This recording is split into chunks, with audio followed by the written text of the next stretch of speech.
Welcome to the cockpit. My name's Ryan and I'll be your pilot tonight. I am joined by my co-pilot, the newest member of the Jets Talk 24/7 family. Bali, where you at? Where's Bali? We just got a puppy. This is Bali. Hi. Oh, she's adorable. Oh, so cute. Keep her. All right. Oh, hold on. You You want the lamb? want it? You want the lamb? We got a lot to talk about tonight, guys. We can talk about. Thank you. Becca is very attractive. We got a lot to talk about. We got Joe Flacco signing with the New York Jets as our backup. We can talk about the Jamal Adams situation. We can talk about our little co-pilot Bali, who's squirming around a little bit and I don't think wants to hang out with me right now. Oh. All right. Take your lamb. All right.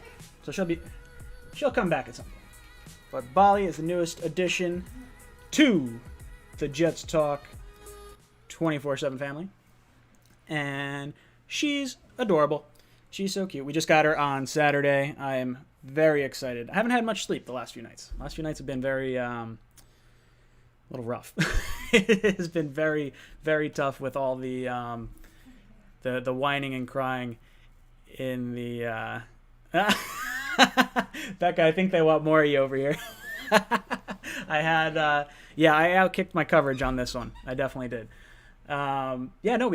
We got Joe Flacco signing. We got the whole issues with Jamal Adams and the Jets potentially being at a standstill in terms of contracts. I'm talking about the Jets situation. And you get the puppy rolling out in the background. So, what's up, guys? Thank you so much. Matt Curdy, I think I saw you in there. You're in the chat, I think, right? Let me see. I want to apologize. Matt ordered 2 shirts, and I needed to click a button on his order, and it didn't go through, so I apologize. It's just getting processed now, so you can hate me. But that was an honest mistake. All right, so let's talk about let Becca do the halftime show. Becca's listening to all this, so she gets a kick out of all of it. So what are we going to do, guys? We got Joe Flacco as our backup. I'm pretty happy with that. We've got the whole Jamal Adams situation, which I've said before, there's really no rush to sign Jamal. We have him under contract for 2 years, plus the franchise tags. So why, if you're the Jets, would you want to fork over so much money at this point in time? And the answer is you don't really want to do that, because if you sign Jamal after his 3rd season to a huge deal, one, you lose the leverage. Not even leverage. You lose the benefit of the rookie deal that was negotiated between the owners and the players. So why would the owners want to totally fork that over, first off? Second off, if you pay Jamal after year 3, you're going to have to pay Sam after year 3. You're going to have to pay Quinnen after year 3. These players are going to keep looking for all this kind of money.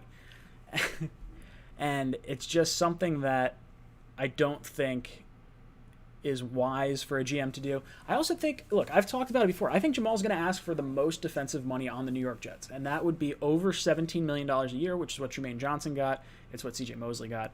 And, McCagnon was the one that gave out those contracts. It was not Joe Douglas. So why would Joe Douglas, if Joe Douglas was here, I don't think we signed Jermaine Johnson for that kind of deal. I don't think we signed CJ Mosley for that kind of deal. So I don't think Jamal is going to get signed for that kind of money. At least not right now. Maybe we talk about this in a year, which I think we should anyway. We don't know what's going to happen with the salary cap. Everything that's going on with this coronavirus and potentially empty stadiums, it seems like that's what's going to happen. It seems like we're going to have empty stadiums in the NFL and in all professional sports, or at least severely limited capacity. I know the Dolphins had some sort of structured plan for how they would reopen with limited seating. I didn't get to see the ins and outs of that, but it's interesting to see all these different things. Louis Sanchez. Okay, I have to address some of these comments because these are fantastic. Louis Sanchez says, Ryan, you must be the man in the sheets.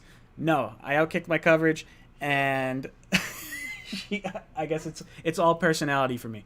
No, I'd like to think I'm a stallion in the sheets. Becca, don't say anything if that's true. Haha, see? I was right. Oh, see, there she goes. Now she's just laughing in the background. Jamal needs to be maxed out.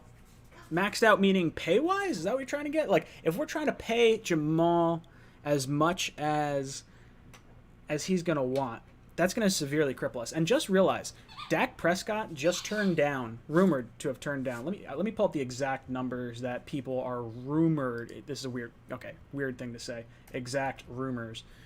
But there was a mega deal. Mega deal was the quote that I saw on Jet Nation. And let's see, where was it? It was a 5-year. There's a report saying that he turned down 5 years, $175 million guaranteed. Now, the rumor that's going on with that is that Dak wants less years, Cowboys want more years. So Dak wants 4, Cowboys want 5. And I don't think it makes any sense for Dak to sign that deal. As odd as that sounds, and a lot of people are going to be like mad about this. They're going to say, "Hey, the whole situation with Dak, he's getting paid significantly more on this contract. What the hell does he think he's doing?" And here's what he's doing. The only thing that Dak should be thinking about is what Kirk Cousins did. And Kirk Cousins played the game the right way. He played on the franchise tag 2 years in a row and then hit unrestricted free agency and was able to sign wherever he wanted for as much as he wanted. Dak Prescott signing that deal, sure, would be a fantastic move for him. But if he wants to hit the home run, he waits till after Patrick Mahomes is signed. He waits till like all this other stuff. All the other quarterbacks are signed. If I were him, I would play on the franchise tag for 2 years. He plays behind the best offensive line, or one of the best offensive lines in the league. He has one of the best, top 3, top 5 running back at his disposal. And he plays the most protected position in all of professional sports. Like, you protect, maybe aside from pitcher where you have a pitch count, but like, you protect the quarterback so much. If Cowherd is the only one, maybe the rest have a point. What are we talking about, Cowherd here? D-Mac, help me out. You guys are talking about Colin Cowherd is the only person on TV who respects the Jets. That's what we're talking about. Yeah, the only reason Cowherd has any respect for the Jets is because he was gushing over Sam Darnold prior to the draft. It's the only reason. He would not if Sam Darnold went to the Browns the way everyone thought it was going to happen, and Baker went to the Jets, the way Colin ripped Baker pre-draft is the way he would be ripping the Jets right now. Absolutely. There's no way in hell. Becca should be the starting quarterback in the LFL, the Lingerie Football League. I'm done with the Becca jokes. Okay. I'm sorry. I really enjoy reading these. Makes me feel good. It props up my my self-esteem a little bit. No, seriously. It doesn't make any sense. I lost my train of thought. This is what happens when you guys start talking to me about this sort of stuff. Let's put Becca on the flight crew. Sorry. Nobody talks about Bali. No one's talking about Bali. Bali's cute. This is what we can do. Question of the day. Question of the day is definitely going to be, what is the name of my new puppy? So, head over in the link in the description down below. There's a link to my Twitch. Head to my Twitch page, add me as follow me and add me as a friend on Twitch, and then send me a message on Twitch saying what my puppy's name is. It's Bali, B-A-L-I, Bali, as in the place. So, if you guys want a chance to win a hat, shirt, or mug from the Jets Talk store, answer that over there. But Dak Prescott, yeah, okay, Jared the GOAT. You say Dak's running himself out of Dallas? No, he's smart. That's what he's doing. If that's the contract, sure, I think that's more than he's worth. I shouldn't say that. I think it's more than I would feel comfortable paying him, but I think there is someone in the NFL that would pay him that kind of money. It is way harder to find a franchise quarterback when you are nonstop, drafting. Ask Jet fans. Jet fans have been through this roller coaster forever. We know how hard it is to get a franchise quarterback. I do think Dak is a franchise quarterback. Do I think he's a top 5 franchise quarterback? No. Do I think he's, if you stack all the best quarterbacks across the board and then you see who should have the highest contract, do I think Dak should have the highest contract? No, I don't. But that's not how the NFL works. The next guy up gets the highest paid contract. It's just the way it works because someone else is going to pay him, especially with the quarterback position.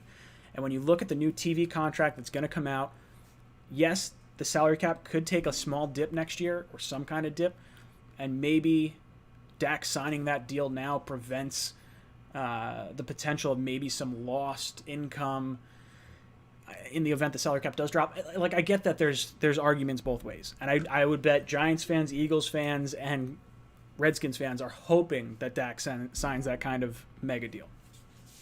I know that. But when Sam Darnold comes up for a contract, and who knows, if we pay Jamal after year 3, which I don't believe is a good move to do, but if we pay Jamal after year 3 and Sam all of a sudden has a good season, if you look at his stats through the final, I believe it was 8 games of the season last year. Yes, that it was against easy teams, so there's a little like grain of salt with this. But Sam Darnold played at I think it was a top 6 caliber quarterback level the final 8 games of the season. I want to say it was 6. It might have been 10. But even if it's 10, let's say 10. What did Jared Goff get as a quarterback with his restructured deal? He got a ton of money. So if Sam plays to even that kind of caliber, and he's deserving of some type of extension, he's going to get a ton of money. Because remember, this is going to be after Patrick Mahomes gets his deal. Patrick Mahomes is going to sign his deal. If it's not during this season, it's going to be immediately after the season. There's no way he plays on the 5th-year option. He's absolutely going to get paid. So Patrick Mahomes is probably getting $40 million a year over 5 years. You're talking $200 million. Sam Darnold, if he plays well this year, which I expect he will, or at least as well as Jared Goff played, I do see that happening, he's going to get a ton of money. I really think that there is no way the Jets pay Jamal. And I think Dak Prescott is doing the right thing. I think Dak should try to hold out and get as much money as possible. Jamal, I have no problem Jamal trying to get as much money as possible. The issue I have with Jamal is that he's already on his contract. He's got 2 more years left on his deal. That's more so my issue with Jamal. Talking Jets, what's up? Mac Roca, SBC Comedy. Justin, it's okay. You could keep the comments rolling in there. I don't mind seeing them. It makes me laugh. I have a sick sense of humor anyway. SBC Comedy, I don't know who you are, but I've seen you in the chat last few times, and I thoroughly enjoy your comments. The Jack Goff is probably one of the best nicknames I've ever seen for Jared Goff. How old is the dog? The dog is 8 weeks old. Do I get a discount on NFL tickets this year? Says NY Jets FL. No, probably not. Or are you talking about discount on NFL Sunday ticket? Probably not. Everyone's going to be watching from home, so there's definitely going to be able to. They're definitely going to charge a premium when they're not making the money from the ticket revenue. So, in short, we'll go to the phone calls in 15 minutes. So I'll talk with you guys in the chat, and we'll kind of go over all this sort of stuff. There's no news with Jamal other than a potential stalemate, which is if you look at the guy, Gary, was it Gary Myers, I think? He's been reporting for the Giants. He's been a reporter for 40 years. He's a Giants fan from what I've read on the internet. I don't know if that's 100% fact, but I don't think... Oh, there goes the gase face. It's the first gase face that I've seen in the chat. It's fantastic. I think we need another 6 members before we get another emoji. So we'll see what happens. God, I keep losing my train of thought. I keep talking in there. Mac Rocha, you are the man. Thank you. Noah Grossberg, do you think James Morgan was a bad pick?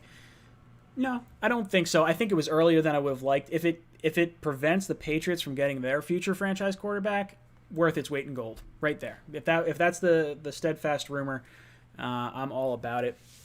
I think that signing Flacco to me and James Morgan, at least when I watch their games a little bit, Flacco reminds me more of James Morgan than he does of Sam Darnold. If I have to look at Flacco, and I think he's going to be spending more time with James Morgan, grooming him, trying to get a legitimate backup quarterback for Sam Darnold long term, and then Flacco will also be able to step in if we have to. I don't think it's so much for Sam as it is for Morgan himself. SBC Comedy says, okay, Cuomo said teams can do training camp. Does that apply to the Jets? It does not. Cuomo is New York. The Jets practice in Jersey. So I don't know where are the Giants currently at MetLife in that little training facility right there. That's their practice spot? If that's the case, that's New Jersey, and you need Murphy to approve that. So right now, the only pro teams that can play or practice would be like the Rangers, Islanders, Yankees, Mets, Bills, and that's it, I guess, because the Jets and Giants are going. Jets and Giants are in Jersey. Although I guess you could probably hold practice in a different state. I don't see why you'd have to have practice in New Jersey. I don't know what Pennsylvania's rules are. Maybe you can go across the border into New York. I feel like the Jets could go back up to Cortland. Why not? I've heard rumors of that. That would make a lot of sense. Jets can't practice in Tyvek suits. No, unfortunately not. Our guys at the golf course are wearing Tyvek suits right now. They to spray down the golf carts. Seems like a little overkill, but yeah, they're in it, and they're doing everything to clean everything they can. SBC Comedy, are you a fan of hockey? I am a fan of hockey, sort of. I went to my first hockey game this year.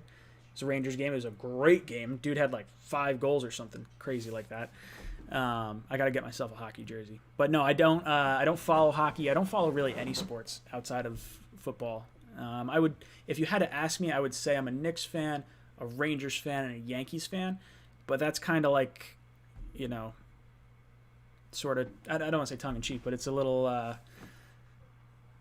I'm mainly just a Jet fan. And I root for New York outside. Like, I like the Mets. I have nothing against the Mets. I have nothing against the Islanders. I have nothing against the Knicks, or the Nets, rather. But I'm a Jet fan first and foremost. College football-wise, I try not to have a favorite team in college football because I really, really like rooting for players specifically. I don't try to have... I have teams that I might favor, but I don't like follow strongly. Like, I like USC and Notre Dame. Why? I know it doesn't make any sense because they're rivals. Notre Dame, obviously fighting Irish. I'm Irish, so it kind of sort of resonates with me, I guess. And then USC, I've liked USC for a while because Keyshawn Johnson was drafted from there. You have Carson Palmer, Matt Leinart I really liked, Reggie Bush I wanted on the Jets big time when I was younger. I think I was in sophomore year of high school when that whole draft was happening. And I obviously love me some Sam Darnold. Sam Darnold from USC. I really like that. Pete Carroll being the Jets' former coach over there, that was really cool. So there was just a lot of connections between the Jets, or at least in my mind, the Jets and those kind of teams. Notre Dame doesn't really have a rival. It doesn't really have a rival because it's not in a conference, or not in a conference. But the rivalry game is definitely Notre Dame USC, absolutely. Luis Sanchez says fighting Irish F USC. UFC is just always stacked. They're like the team you want to be on in California, between them and I guess Cal and UCLA. Oregon would be another big one out there. It's just USC. It's USC. It's the Trojans. It's fighting. These guys are some of the best. That conference was amazing until like Nick Saban rose Alabama to the ranks. Jets News says puppy in the back. Where's the puppy? She was back there. Oh, she was back there. No, she's just chilling. She's just laying down. Whoop, there goes the puppy. Hey, Bolly. Come here, girl. No? Do we know our name yet? I don't think we know our name yet. Look at her strutter stuff. Bow. Bow, chicka, wow, wow. Ah. We love our quarterbacks from USC, huh? Yeah, Sanchez. First 2 years was great. Invalid TS to official, says Bali. Yes, the puppy's name is Bali. If you guys want a chance to win a hat, shirt, or mug from the Jets Talk store, head down into the description, click on my Twitch page, add me as a friend, a follower, and send me a message or a whisper or whatever, and just say the dog's name, which is Bali, B-A-L-I. B-A-L-I. Yeah, good, spelled that right. New York Sports MC, what's up? Coaches and players cannot be at the facility until all teams are allowed back. Only players allowed are ones rehabbing. That is correct. The only players that are allowed in the facility are ones rehabbing, as well as, I don't even think coaches are allowed. I think it's just like some sort of staff. It can't be anyone that deals with players, if I'm not, if I'm wrong. Dennis D, dog pooped on the rug. No, she didn't. I know she didn't, because she almost pooped on the rug just before I went on air, and I dropped her on the little pee pad. So, nice try. Max Story says, Mr. Butt Fumble. I was going the next emoji that was going to come out was going to be the butt fumble. We actually did a member vote, and the Gase Crazy Eyes. If you guys want to show the Gase Crazy Eyes, that one was the winner. We just added that. The next two are butt fumble and Fireman Ed. Fireman Ed, they tied with I think 9 votes each. Matt got fired. 100 likes and Becca says 100 likes and I'll bring the puppy back. Oh, there goes the puppy now. She's rolling around. She's such a little... Oh, God. Do you know how hard it is for me to have a stream right now while I have a puppy in the background? Ugh, I just want to go play with her. Yeah, dude. Guys, we got a lot of stuff to talk about. What do you guys think of Joe Flacco? Let's talk about the Joe Flacco signing. What are our thoughts on that? Jerome Strax. Ryan, who does Becca love more, you or the puppy? Well... Put it this way: the leash she used to use on me is now the puppy's leash. So I've lost my, I've lost my inside track there. I think the puppy is amazing. Oh God, sorry. Will the Super Bowl have any fans? Man, that would be terrible. A Super Bowl with no fans. One of the coolest things about the Super Bowl is that initial kickoff with all the flashes and everything, and I feel like it loses a little bit of pizzazz. I'm sure they could do it without fans. I mean, I'm not really paying attention to the fans in the stands other than kickoff, I guess. And I guess you'd have to do a halftime show with no fans. That might be a little odd. Man, that would stink. Could you imagine being the halftime show this year and being yeah, you're going to have to sing and cheer and do everything, but no one's going to be there. Might as well just play a CD. Yeah, everybody liked the video to see Becca again.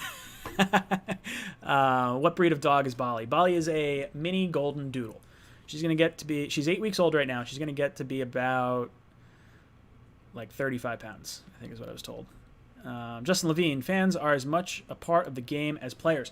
That's why they introduced us at the stadium. Any of you guys who have been to a Jets football game, after they announce all the players, they say the 12th man, the fans.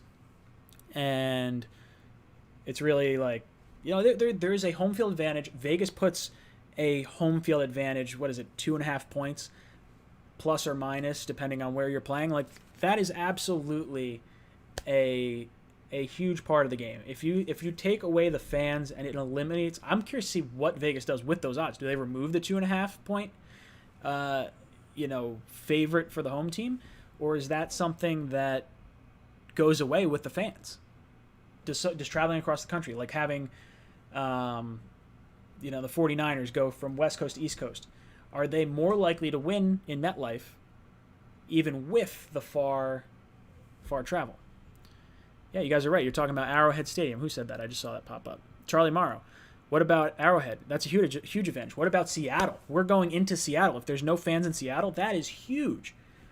That is absolutely massive. That game seems a little more winnable. As weird as that sounds. Russell Wilson probably...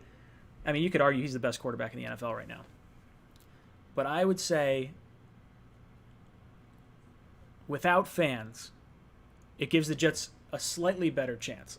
I mean, look at the last few years. How screwed was our stadium the last year when you see the Steelers come to town, and there's way more Steelers fans than Jet fans. Dallas comes to town. There's more Dallas fans. You see the Patriots come to town. There's more Patriot fans in there. The Jets have a very weird sort of organization right now where we're not winning enough games to have the fans super jazzed up. Early in the season, I went to week 1, was electric, was absolutely on fire. Sam gets mono. Everything crashed downhill. It was absolutely terrible from that. Raiders. Yeah, Raiders were the same way. Raiders came to town. Tons of Raiders fans. Dennis D. Ryan, you think Odell would be a good fit for Sam and the Jets? No, absolutely not. And Dennis D., here is why. I like Odell. I really do.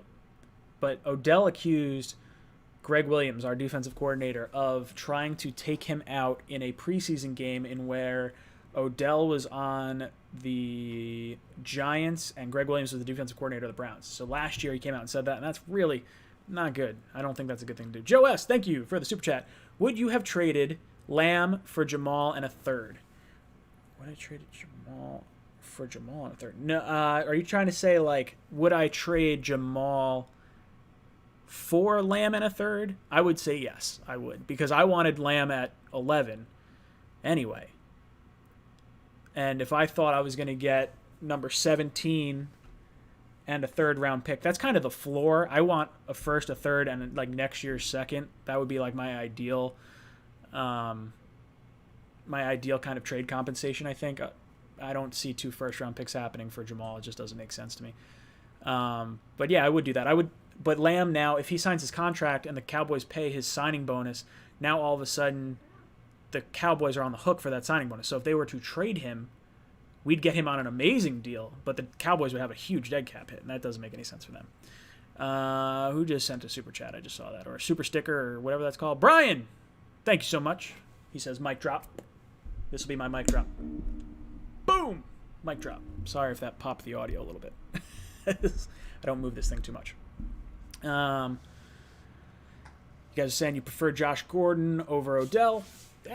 Is Gordon allowed to play right now? I don't think he is. I think he needs to get reinstated. Marlon Sessler says 2 firsts or no go. That's the beauty of having Jamal under contract right now. Like, the Jets don't have any rush to sign him, and they don't need to trade him. If you're not going to get the compensation you want, if Joe Douglas says, hey, 2 first round picks, that's what it is. If you don't want him, we'll hold on to him. I don't have a problem with holding on to him. Do you have a problem with holding on to him? Nope. We want him. So I have no problem holding on to Jamal. If we don't get the compensation we want, hold on to him. Worst case scenario, you re-sign him when you were going to re-sign him anyway. What's he going to do? Hold out? If he holds out, that doesn't look like a very big leader. It doesn't look like he's a whatever. He's supposed to be our leader. He's supposed to be on the field. We want to have his back on everything. Like, he has hyped up the Jets. He has made things exciting for the fans. There's value in all of that. I'm sure he's probably our highest selling jersey across the board. I do want Jamal here. I really do. I just do not see... I don't see a good ending to this. I really don't. I think Jamal sees McCaffrey getting his money. He sees Mahomes about to get his money. He sees Laramie Tunsil got his money. And having Jamal making, $3.5 million this year, or, I mean, it's like not a lot. Next year on his 5th-year option, he makes, I think, 9.5, which is still like way cheaper than what he could potentially be worth. I don't see this ending well for Jamal and the Jets. I see him trying to hold out. He'll try to do it. I think he'll do it whatever makes the most sense for the new CBA. And here's something, and if you guys know in the chat about the CBA more than I do right now, guys, I'll go to the phones in just a second. I just want to get to this one point. If someone holds out with this new CBA, what happens is you lose a year towards free agency. And I've heard people say 2 different things. I've heard people say that adds a year onto their contract, which I don't believe is true. The way I interpreted that was that you lose an accrued season towards free agency. For those of you that don't know, you need 3 years in the NFL to become an unrestricted free agent. That's why Robbie Anderson did not become a free agent after his 3rd year. We were able to use the unrestricted free agent tender for this past season. So Jamal already has 3 years under contract. And not 3 years under contract. He already has 3 years played in the NFL, three seasons. So I'm pretty sure he could hold out, unless there's other things about the CBA that I just don't know yet. Like, because it's so fresh, there hasn't been too many situations for me to like learn what's going to happen. Oh, no, sorry. All right, let's fleece Houston for Jamal. Yeah, if we could send Jamal to Houston, I don't want to see him in the AFC. Not that I think it matters. Hey, you know what? Here's a situation. Matthew Judon from the Baltimore Ravens is potentially on the trade block. He's a franchise tag player, and Joe Douglas, Ravens connection. Apparently the Ravens were in on Jamal Adams last year. If they're looking for a Super Bowl this year, maybe they are down with a $3.5 million deal and then wind up going over trading some high value picks. Maybe, who knows? Maybe that's how it goes. Could you imagine him? Now, would it hurt me to see him win a Super Bowl elsewhere? Maybe a little. Not the way it did with Revis.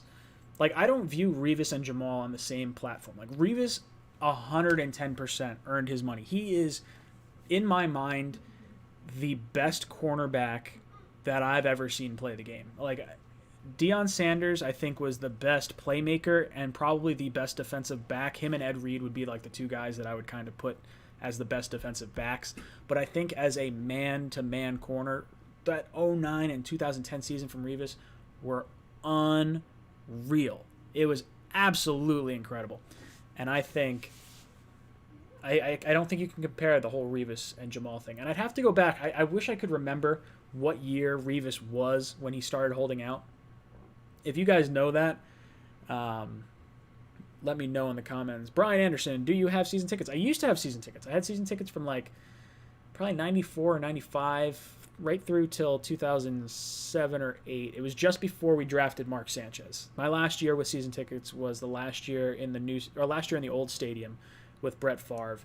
The only reason we gave up our season tickets is because they added the PSLs, 1, and 2, we weren't able to get all our friends that were in the same section sitting together. We wound up losing a ton of guys. There's still a few guys that I know who I actually ran into at the draft party, by the way. Tony, good dude.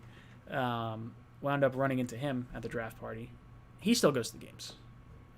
I try to go to a few games. I went to oh, that's right, 2011 Hard Knocks is when it was 2010 Hard Knocks is when he held out. So 2010 Hard Knocks.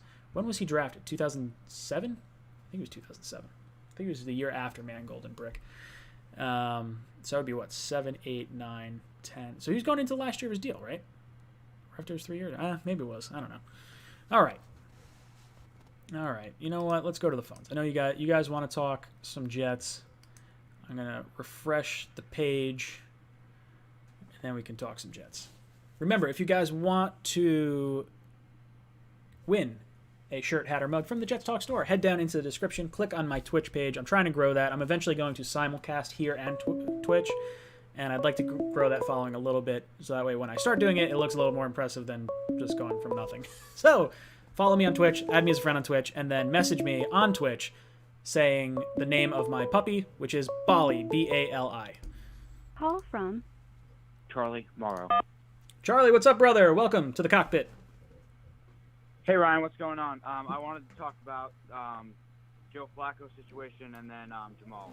Sure, absolutely. What's on your mind? So for Joe Flacco, it's not a bad signing. Anytime you can have somebody who has a Super Bowl winning experience in any form, especially in the quarterback room, to mentor James Morgan or Sam Darnold in any way, that can always help. Yeah, absolutely. And I feel like he's still a solid backup. But I would have rather had Matt Moore, and just because I feel like he could more readily be a starter, but I feel like Matt Moore would have cost more, so I could get on board with the idea if we go full throttle in free agency from now. Like if we cut guys like Winters or Avery and bring in guys like Jason Peters, Larry Warford, Griffin or Curry or Logan Ryan. Yeah, I think at this point I'm not against getting rid of Avery. I'd be okay because we're paying Mosley so much money, but I really like Avery Williamson. I'd like to see him stay on this team. Yeah, I think Winters is the one I'd like to move. If I could get away from Winters and sign Warford. Now I've heard comments that Warford's too slow, and maybe we can allocate. If that's the case, if Warford's too slow and we like the guys that we've already signed in free agency, maybe we go after Logan Ryan. Vinny Curry, I think last year was on like a $2 or $3 million deal from the Eagles, so you could possibly get him real cheap. I want an edge rusher or a corner. Yeah, me too. The thing about I lost the train of thought. But, that's all right. We were talking Joe Flacco. The thing about I don't know. Okay, well let's move on. Let's talk about the whole Jamal Adams thing. What's on your mind with that? There was a Giants YouTuber that came out and talked for 15 minutes about how the Jets were being idiotic and handling the situation, and that the Giants would never do this. So in his comments, I linked the back page of the Daily News the day that Landon Collins walked. Who was the Giants YouTuber? I really want to know. It was Bengal. Oh man, is he really a Giants fan? I didn't realize that. He's a huge YouTuber. Yeah, Yeah, he's wrong. Yeah. he's dead wrong. When you wind up having Landon Collins walk, like I understand not giving Landon Collins the money that the Redskins gave him. Like you will not hear me complain about that. My issue with the whole Landon Collins thing is that he wasn't traded.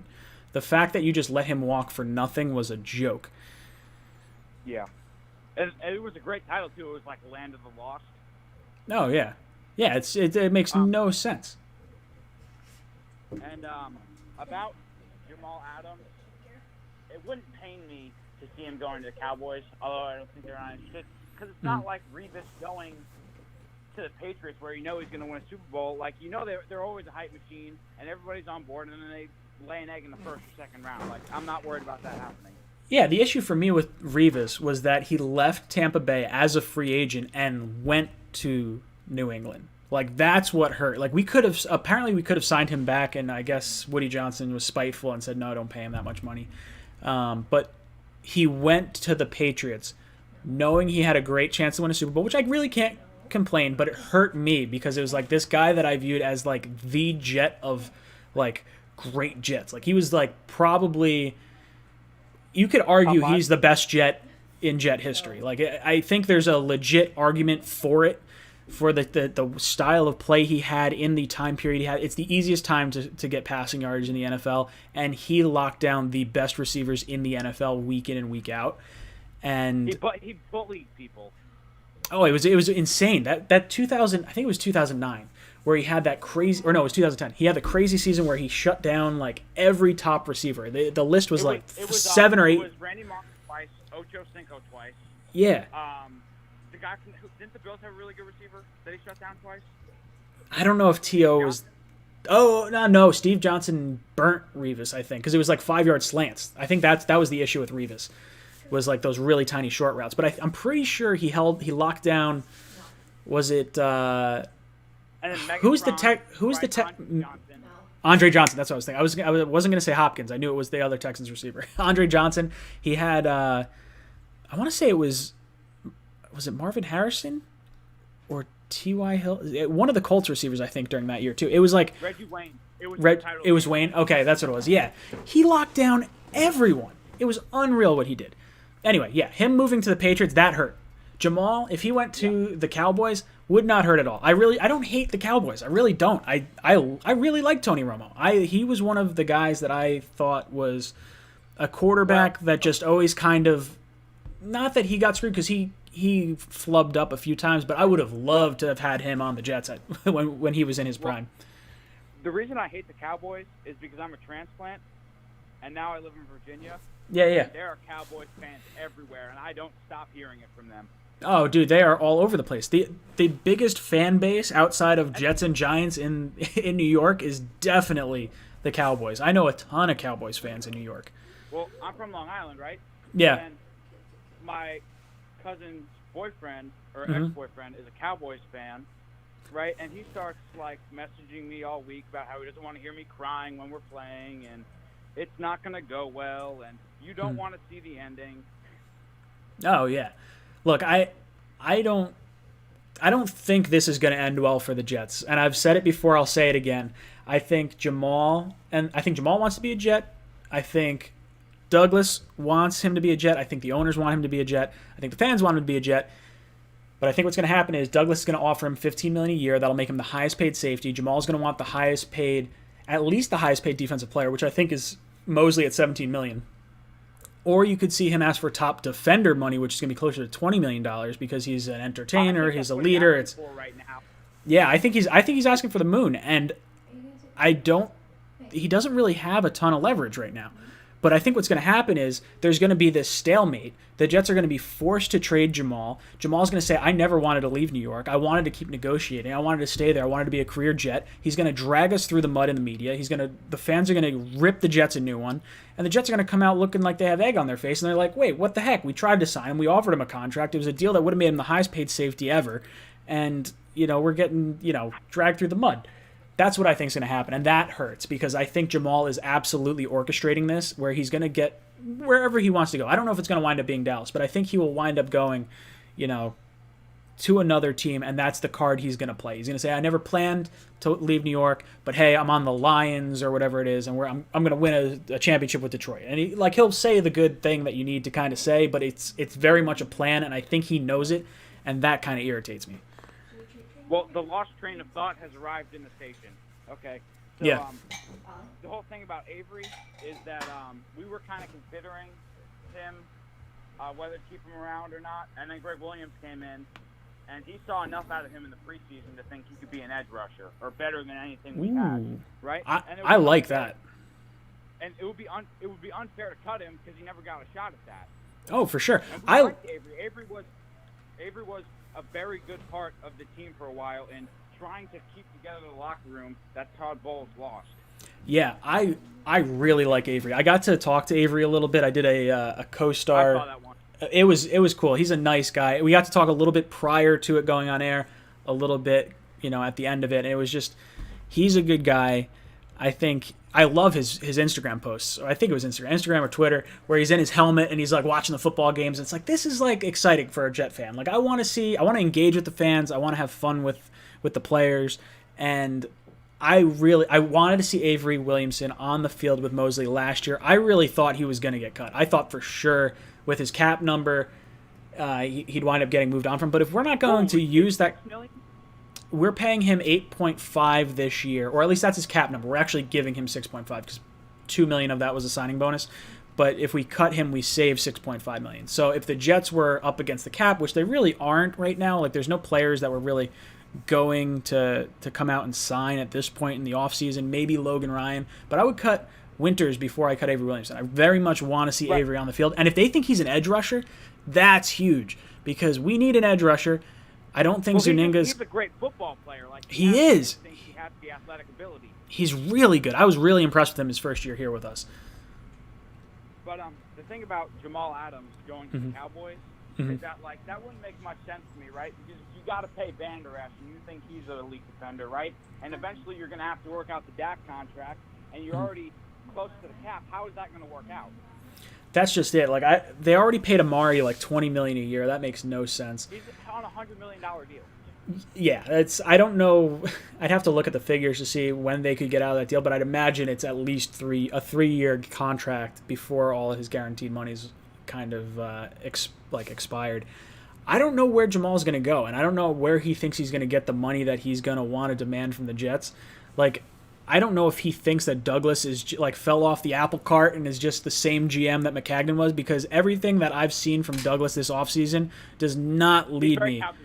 It does not lead me to believe that Jamal is going to get paid a ton of money. I'm watching Jordan Jenkins, who wanted, I think it was $8 million, had to come back with his tail between his legs, get $5 million. We watched Brian Poole go out. Brian Poole came back for a $5 million contract. I thought he would have gotten more because I thought he played real well. But every player, yeah. I think he's just like Revis with the whole contract thing. He's more than happy to play for whoever pays him the most. When Revis came back and said, "My heart's in green," he didn't mean the Jets, he meant cash. I honestly, truly believe that with Revis, and at least Revis kind of told us that. We know what Revis was about. That makes perfect damn sense for me. Revis was no BS either. Yeah, no. With Jamal, I think he's talking. He's playing two sides. He's playing the I'm a team player. I'm a team player. I'm a team player. But then totally, I think is asking for unreasonable money. I'm fine with players trying to get as much money as they can. If Jamal wants to get as much as he can and we just can't pay him that's fine. Look, get what you're going to get elsewhere. The issue I have is that he says he wants to be here long term, and if the Jets wind up offering him the top safety contract and then he turns it down, I'm going to be a little irked because of it. At least with Revis, we had an issue with the Nnamdi Asomugha contract. The highest paid cornerback at the time, I want to say, was Asante Samuel at $10 million, and Revis wanted 16, right? Well, because Nnamdi Asomugha got tagged twice or tagged 3 times, then got $15 million a year. He was getting paid $5 million more than the next closest corner. It was bananas. And Revis wanted more than Asomugha because he was better than Asomugha. And I get that. But the drastic difference between the two, I don't know. I don't see Jamal as that kind of player yet. Like, I want to see him play a little bit more. Like, he's played well.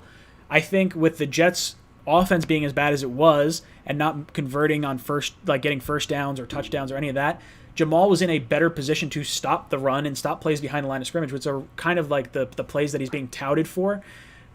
He's on the field more frequently than he should be because the Jets' offense is so inept. That's what I've kind of seen. Sure. I'm about to go into something. I just want to preface this by saying I think Jamal's a great player, and I think Jamal's the best safety in the league, and I have no problem paying him $17 million. But okay. I would like to debunk a couple of things that people say about Jamal that's not really true. One, he elevates the players around him. That's not really true. Like, when he doesn't really stop people from, like, as a defense together, we laid a couple of eggs this year. We let Miami walk all over us the first time. We got embarrassed by the Patriots, even though it was mostly the offense fault. Like, I don't think he's a player that makes other players better. I think Mosley is, all right, even though we overpaid him. Sure. I do. I'll just combat the first point, then I'll let you go on to the second point. So I do think Jamal, I think he can be a better player himself if we get like an edge rusher and we have some of these other pieces on the field. Like, I think they asked Jamal to do a lot of the things that we couldn't do because we didn't have Mosley, we didn't have Avery Williamson, we didn't have an edge rusher. Like, there's a lot of things that Jamal can do. So I think he does elevate the play of the defense because it makes. I've said this before with a quarterback. If you have to think like I'm a quarterback and now I have to pass the ball. Same thing with Revis. Or almost not the same as Revis, but like if you have to worry about where Jamal is on the field, it freezes your thought process for a half a second. That's a half a second longer that your edge rushers can go after the quarterback. It's a half a second longer that anything can kind of happen. It's any delay helps. I agree. I think Jamal makes us better by being on the field. I just don't think, like, he elevates the defense, absolutely, but I don't think player by player he makes everybody else better. Like, I don't think he's, like, you know what I'm saying? Yeah, I can get that. I think I question a little bit, and I'm not in the locker room to know this by any means, but I wonder how much the team views Jamal as, like, is he like a Ray Lewis type leader? Because Ray Lewis was like a crazy man. He was absolutely unreal. Jamal, for as like vocal as he is, killer. Well, he's only had like the 2 picks, and one was against Jared Stidham. Like, I feel like a safety you really want. Ray Lewis is a literal killer. Oh yeah, exactly. He should not have been allowed in the NFL anyway. He absolutely murdered a guy, or at least drove the car to get them away from the murder. I'll let you get to your second point, and then I got to kick you off because I've had you on for like 15 minutes. So get to your next point. I'm sorry. I keep talking and interrupting you. He's a leader, and people get confused. I can see why they're confused on this point. Is that C.J. Mosley is a vocal leader. He's the one calling everything out, making sure everybody's in their spot. But Jamal is very emotional, and I think there's a huge difference there. Yeah, no, I can agree with that. I'm sorry, Becca just brought the puppy over to me, and I'm absolutely not paying attention to you anymore. But thank you for calling in, and I appreciate the amount of time we hung out on the phone, and I'm losing my train of thought. Eject. I love the eject emoji. The eject emoji might be my favorite emoji on there. I like the gase crazy eyes. The gase crazy eyes is pretty good. Look at Puppy. She's asleep. She's falling asleep. That's all right. We'll answer some calls together, me and Bali. If you guys would like to win a hat, shirt, or mug tonight from the Jets Talk store, head down into my description down below. There's a link to my Twitch channel. I'm trying to grow Twitch, mainly because I want to simulcast this show from here on YouTube over to Twitch as well. But I also am pretty damn good at Call of Duty, and I would like to, maybe play a little bit of Call of Duty with you guys on the side. So we'll see. But follow me on Twitch, like me, or follow me, add me as a friend, and then message me Bali's name on Twitch to get yourself entered. Call from Albert. Albert, what's up, brother? Welcome to the cockpit. Yeah, what's up, Brian? I'm hanging in there. What's on your mind? I just want to talk Jamal Adams. Sure. And yeah, I wanted to say a short thing that I heard when I was watching ESPN, and it was Stephen that when he was talking, and I really don't like when he talks. He's like a big basher and all of this, and he was talking Jamal. He was saying that the Jets don't deserve Jamal. He's too good for them. The Jets he was saying that the Cowboys or someone like Jamal deserves playoffs. He doesn't deserve the Jets. Sure. And that just really killed me. And I was very upset at that moment. It does kill me because I think that Jamal. I want to see Jamal win. And honestly, if the whole trade deadline thing didn't happen where he kind of threw such a hissy fit and he was traded, it would have hurt. It really would have crushed me because I was, up to that point, I was a really, really strong Jamal Adams fan. I still am a fan. I'm a little leery on him right now. But I would, if he was traded to the Cowboys or he was traded to a team that could have won and he wound up winning a Super Bowl, I would have felt good for him. I would have been like, hey, this guy deserves a Super Bowl. I really do like him a lot. I want to see him win it with the Jets. But I understand the value of trade compensation we could get back from Jamal versus the amount of money he is going to command. Like, he is going to ask for $20 million a year. I think that's what's going to wind up happening, and it's just going to be absolutely way too much money, and it's going to kind of hurt us. So I don't know. I'm torn on Jamal. I really am.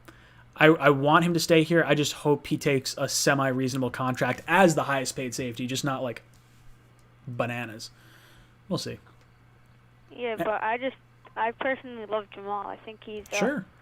A great player. I think we should just pay him. I think, I don't know, but also the thing is that Stephen A. just, when he gets me on my nerves, I think like that's why NFL Network will want him. Like, oh, did you say Stephen A.? Yeah. Oh, I don't like Stephen A. I'm not a Stephen A. fan. I used to. On ESPN. Oh, yeah. ESPN, we can't get NFL Network. Well, that's just it. It's the reason he's on ESPN is because he generates so much controversy. Like, so the show he's on, First Take, when it was him and Skip Bayless, and now it's him and I can't even think of the other guy's name right now because I don't watch it. But the reason they're together is because they generate so much controversy. They go on the show beforehand, before they go on air, and they say, hey, I think this. All right, you're going to argue the opposite point, which is fine. Like, that's how you have a discussion. You bring up both points. But he does not know as much about football as he leads on to believe. If you go to YouTube and you type in like Stephen A. screws up football or something like that, you'll see like a list of of things that he's like really. It's pretty bad. He's saying like, oh, the Chiefs and I think it was the Chiefs and the Chargers. They're like, oh yeah, this Chiefs player. He's going to be a real big part of this game. It's like, dude, that guy's not even on the team anymore. What are you talking about? He doesn't know what he's talking about. But yeah, no, I agree. I don't think we're going to see Stephen A. Smith over on NFL Network anytime soon. We'll see. I like Jamal. I would love to see him long term. And brother Albert, thank you so much for calling in. I'm going to hop over to the next caller, and I will talk to you next time. Call in next week or later on if you have another question. I don't care. There's no limit on how many times you can call in. And I apologize if it's tough to actually get into this call-in thing. For you exclusive guys, the guys that have joined the first-class tier of the Jets Talk channel, there is an exclusive number that you can call. So if you do want to get your question heard and you want to be part of the exclusive first-class tier, you can do that, and you'll get the actual number that's not listed down here. Frank, what's up, brother? Welcome to the cockpit. Hey, Ryan, what's up, man? Hanging in there. What's on your mind? One of the most mind-boggling things about being a Jet fan is I remember back in the 90s, every time we have a guy that's top 2 or 3 in their position, look at Keyshawn Johnson, for example, we ended up trading him. Yeah. Then you go to the early 2000s, you got John Abraham, which was the most premier outside linebackers in the league. We ended up trading him. Then you go to Darrelle Revis. We ended up, getting rid of him. We traded him to the Bucks, and now Jamal. Mm-hmm. You don't see these teams out there. Look at the Baltimore Ravens, for example. I know a lot of the guys in the chat are like, yeah, but he's a safety and all that. But look, you don't see the Ravens trying to get rid of Ed Reed or Ray Lewis when Ray Lewis was really an inside linebacker. Sure. So, we just got to, put our foot down. We got to sign Jamal, make him happy, because guys like him, it's very rare to, have an individual like Jamal Adams play, for your team. So we got to make him happy, and I think we got to sign him. Yeah, look, I've said this a few times. I think that the best teams in the league draft their own players, they sign their own players, and then they let some good players walk because they can't re-sign them. And you look at teams like the Steelers, the Ravens, the Patriots, guys that have drafted well Patriots, I guess maybe not so much, but teams that have drafted well and retain their own players. Like when the Jets bring in players like a Trumaine Johnson or a C.J. Mosley, and they come from outside the organization, the organization's willing to give top dollar to these free agents. But then the guys you draft in-house, high draft picks like Jamal Adams, like Darrelle Revis, like Keyshawn Johnson, like John Abraham, those kind of players, and you wind up trading them away, like what kind of precedent does that set? What does that precedent set for the Jets? It's weird. Exactly. And that's why I want Jamal. My issue with Jamal is I think he's going to ask for $20 million a year, and I do not think he's worth that. I have a hard time. Go on. Go ahead now. Go ahead. I was just going to say I don't think he's worth $20 million a year. I think you can, like the same way I think Dak is worth the highest quarterback contract right now, I think Jamal is worth the highest safety contract right now. But I think Jamal is worth, $15 million a year, $16 million a year. You might be able to get me on $17 million a year. Like, that's a little bit more than I kind of want to pay for him, but you can get me on board with it. $20 million a year, if that's what it is? Ugh. Yeah, no, I hear exactly where you're coming from, but this guy can do a lot more than just play safety. I mean, I think we're going to see him, play a lot more outside linebacker next year. He'll probably be lining up against some of the best wide receivers. Jamal is a freak in nature, and he's still so young. I mean, we can see him get much better, going forward. Oh, really I agree. Has been injury prone as well, and he's available. There's a reason why he was drafted. Huh? Yeah. No, I'm saying he's available all the time. He's healthy for like 95% of his games. I think he's missed 3 games last year, and that was like the most he's missed. Then you have like his upside. He's only 24 years old, so he's just hitting the prime of his career, like 24 to 29. That is the peak years that you were going to be in the NFL. And I do think Jamal's ceiling is that Hall of Fame caliber ceiling. Now, has he hit that yet? No, I don't think so. I don't think he's ever going to cover the best wide receivers in the league like Revis was. He does a lot of things really well, and he's in a weird spot because he doesn't do the things at safety that like a free safety would do, like gets the interception. Exactly. And that's a big issue for Jet fans. Then when you look at his sacks, it's great that he got 6.5 sacks or whatever he had last year, but if he's going to line up as an edge rusher, why would you not just get an edge rusher that gets you 10 sacks? Like the 10 sack guy is worth $12 million. The 6.5 sack guy, like a Jordan Jenkins, is worth $5 million. So like there's some weird inconsistencies, I think. Because my whole issue with this is that we're notorious. I mean, just for getting rid of these guys, and you have a kid, you have a phenom like Jamal Adams, very, very young, and we don't sign him. Who's going to really want to play for us? I think the morale of the team is just going to go straight down to shitters. You got C.J. Mosley coming on. He goes, "Hey, we can't trade a guy like Jamal Adams." Sure. C.J. Mosley is one of the most respected players in the whole NFL.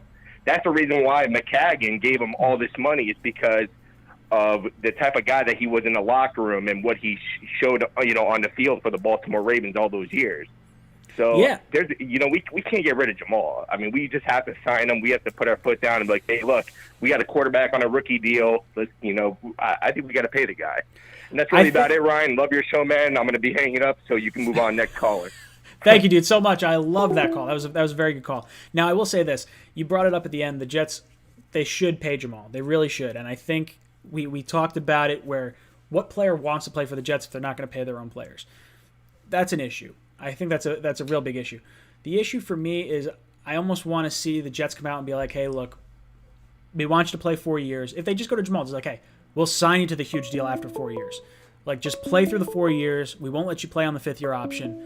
But if he winds up being, outrageous, then, you got to do what you got to do. I understand. I want to see him play 4 years. I don't want to give up a year of valuable, cheap contract, when you don't have to. Jared, what's up, brother? Welcome to the cockpit. What's up? Hanging in there. How's your Memorial Day going? Man, it's going pretty good, brother. Hey, look, man, I am so happy to be on the show, man. I'm glad. Thank you for all you do for the Jets Nation, man. I appreciate it. That means a lot. I have a lot of fun with this sort of stuff. So, like, you guys calling in and tuning in the chat, it doesn't happen without you guys. So I've really had a lot of fun getting to know everyone and just kind of bullshitting with you guys all the time. That. What's on your mind? Man, look, man, I want to, I'm ecstatic and, man, be on the show. But my question is, man, what is your expectation for Quentin Williams, and what do you think he needs to improve on this off season to be better, stronger, and work that third pick in the first round, man? What do you need to do? What do you need to improve, man? For me, what I want to see out of Quinnen, and we talked about it a little bit. There was a statistic with, I believe it was Carlos Dunlap and maybe it was Shaq Barrett, and I can't remember the other player. There was like 3 players that have very similar stats to Quinnen's first year, like 3.5 sacks compared to 3 sacks, or X amount of tackles. I don't remember offhand, but those players wound up progressing really well and wound up doing it like phenomenally well for their teams. So I see Quinnen Williams playing significantly better. I don't think we're going to see a suspension this year. I think we're going to see it next year. I think it's going to wait a year. The same way Herndon, with his DUI, wound up getting a suspension a year, like last year, as opposed to the year before that. Now with Quinnen, for me, I want to see more sacks. I want to see him. He was preached to be the Aaron Donald of the future, and I don't need to see like 18 sacks out of him. But if I could get 8 sacks, if I get 8 sacks out of Quinnen Williams, I'd be very happy. I just want to see a lot of disruption up the middle, because the 2 sacks or 3 sacks that he had, the 2 that really stick out to me were sacks where guys just kind of whiffed on him. They just missed, and he was able to hit the quarterback. I want to see the pass rush moves. I want to see the swim moves. He did take on a lot of double teams, and if you watch my show with Joe Blewett, we talked about it briefly, and he was telling me, Joe runs a great channel. He breaks down some Jets tape phenomenally well. It's kind of where I go to get some more insight outside of my normal fan goggles that I put on. But I would like to see, if I could get 8 sacks out of Quinnen and some disruption in the backfield, kind of like what I would see out of like a Sheldon Richardson when he was playing well here. That's what I'd like to get out of Quinnen. Okay, respect. I just, man, like me, I got all the Jets jerseys, man, all the guys. Man. What's your favorite one? What's your favorite Jet jersey you have? My favorite, man.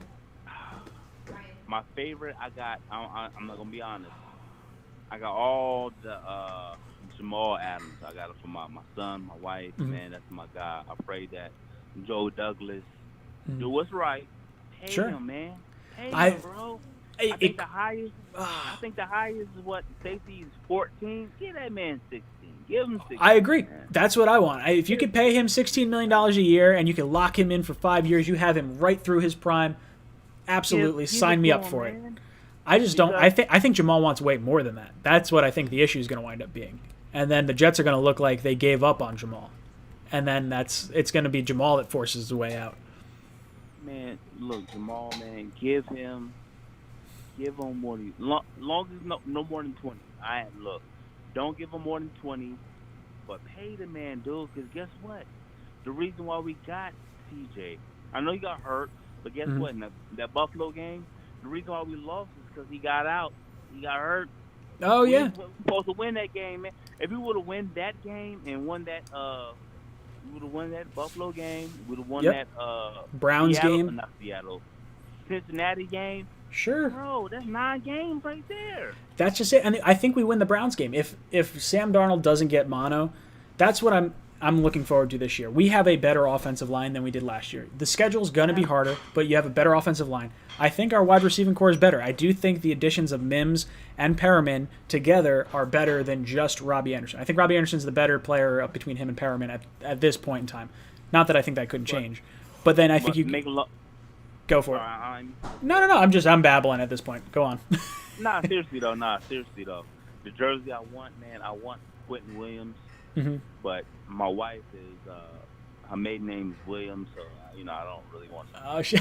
I gotcha. So you see where I'm going? I'm talking. I had it up on my computer earlier. I want to buy a Jet jersey, a custom Jet jersey that I could wear and not be like, upset when they trade the player that I find. Because every time I get a Jet jersey, like and I was a little younger, I bought a Favre jersey. I was like, oh my god, we got Brett Favre, but I knew it was going to be short, like 2-3 years. But it was 1 year and he was gone. That's like golden though. Oh yeah, golden. Brett, who has that? Nobody has that. No, I would pay. And I will pay $150, $200 for a Brett Favre. I'm just gonna be honest. And I have one of those the Madden covers with him on it, with him in a Jet jersey. So that's like another one because he was in the Packers jersey on the cover, and they wound up changing it partway through the season, or not, or like after he was traded, because I think he was traded in like July maybe or August. Yeah, I would say so. The jersey I want to get, I'm debating on which color. I'm thinking I might get the new black one, but I want to get cockpit written on the back with the number 69, and because it's the year we won the Super Bowl, and 69 is just kind of a funny number anyway, and cockpit's sort of a ridiculous name, so that's kind of what I'm thinking about getting. Look. The 69 and cockpit, man, makes you seem like a dirtbag, man. I'm gonna be honest. That's all right. I'm a little bit of a dirtbag.